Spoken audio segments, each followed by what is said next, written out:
اس کو دم کرو اس لیے کہ اس کو نظر لگ گئی ہے۔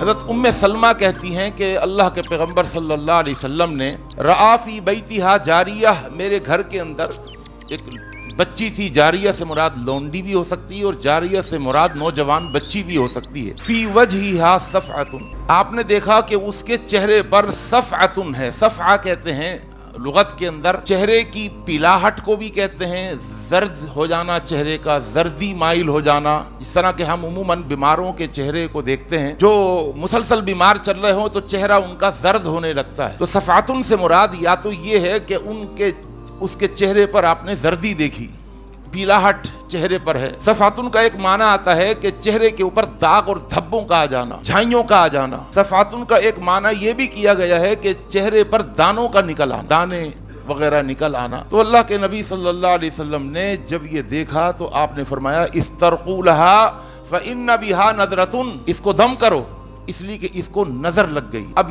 یہ حدیث ہمیں بتا رہی ہے کہ عین کا تعلق، نظر بد کا تعلق، وہ سب سے پہلے انسان کے چہرے کو متاثر کرتا ہے، وہ چہرے پر اثر انداز ہوتا ہے۔ چہرے کے اندر یہ علامات اگر ہیں کہ آنکھیں اندر دھنسی جا رہی ہیں اور آنکھوں کے ارد گرد یہ حلقہ گہرا ہو رہا ہے، کالا ہو رہا ہے، یا داغ اور دھبے ہیں، یا پیلاہٹ اور زردی کی طرف چہرہ جا رہا ہے، تو اس حدیث سے معلوم چلتا ہے آپ نے فرمایا کہ فَإِنَّ بِهَا نَظْرَةٌ، اس کو نظر ہے، استرقوا لها، اس کو دم کرو، اس پر رقیہ پڑھو۔